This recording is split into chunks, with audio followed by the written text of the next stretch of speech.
You are meant to suck. You are meant to be bad. It is meant to be really, really hard at the beginning. Not everything is meant to be as easy as you see it is performed online.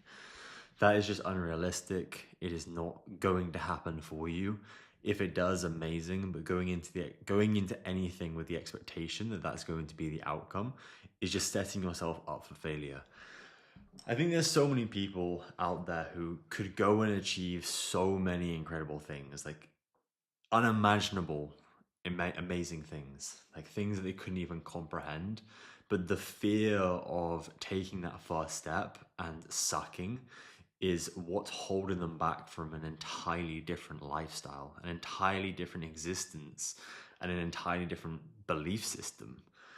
When it comes to starting new things, I've recently got a motorbike and I suck. I am so bad. It's so complicated going from driving a car to now a motorbike where everything's in different places. You have your hands and your feet doing things, and you also have to keep yourself balanced. It's a difficult thing to do, but the process in which carrying that out is quite enjoyable because I have the expectation of myself that I don't need to be good because I've only just started. So putting the extra pressure on myself to go and be perfect is just going to make the process unenjoyable. Now, to tie into this as well, a lot of people, or myself included, when I got into sales, for example, same exact thing, but it came a point where I'd been in sales for an extended period of time and I still didn't believe that I was that good. And that was because my paycheck wasn't being reflected upon the skill level that I should have been at for the time period I've been in sales. And because of that, I stopped having any interest in getting any better because I didn't see the input equaling the output.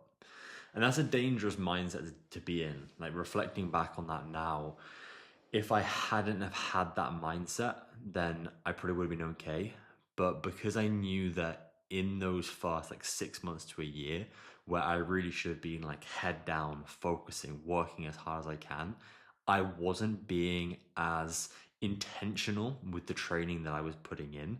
And ultimately, I didn't get to where I wanted to go in that time period. So, because I didn't put the inputs in terms of training, I therefore didn't receive the benefits, the outputs in terms of financial gain.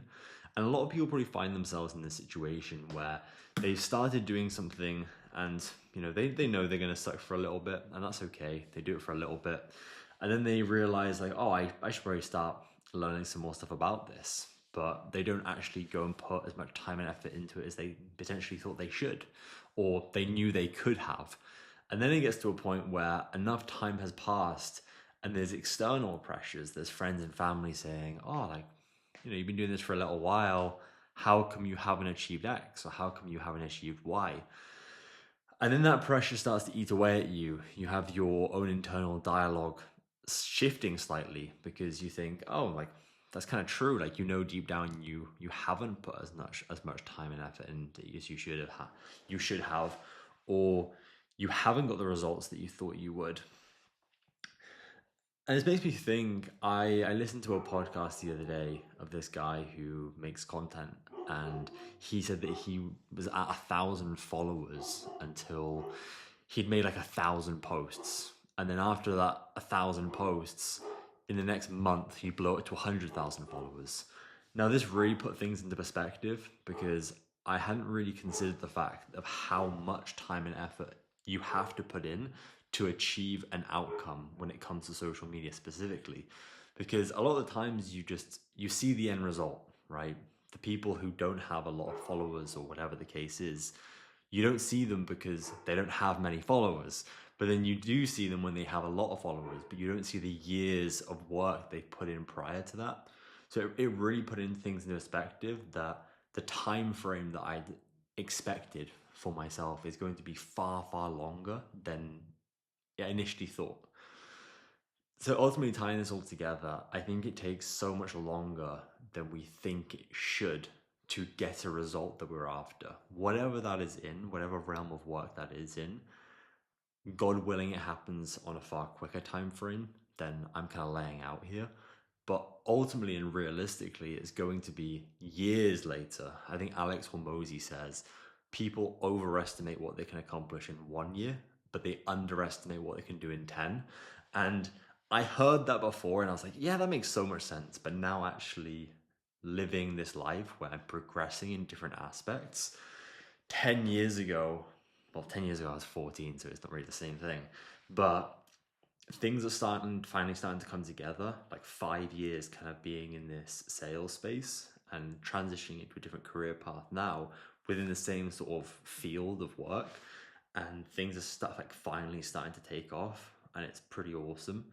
And the fact that I haven't been as consistent as I know I could have makes me wonder, like, where would life be if I had been as consistent as as I know I could have been. But then I say that, could I have been, or did I only do what I was capable of doing at that period of time? Now, these are the deep questions you can ask yourself, and there isn't really an answer, because you can ask yourself that question and you can come to 10 different conclusions, but ultimately you don't know what's going to happen or what would have happened, because all that's happened is the reality you are now currently in. But you can now go and influence the future reality, the future. So I've made this whiteboard behind me. I'm not going to actually go into it in any depth whatsoever, but it's a habit tracker. For me, if I can complete every single thing on that list every single day, then the day is successful.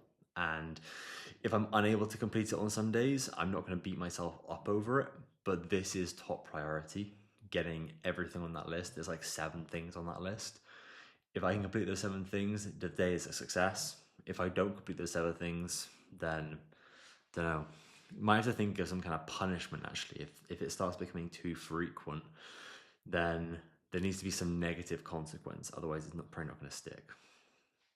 But to tie us all together, go and try something new that you've never done before and be okay with being absolutely awful at it for an extended period of time.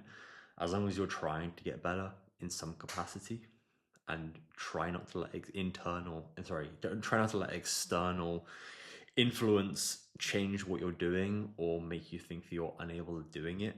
Maybe it's going to take you a little bit longer than it would someone else. There is no finish line in life, so just go have fun and try and make it as enjoyable as possible, because you never know when your race is going to end. Have a blessed one.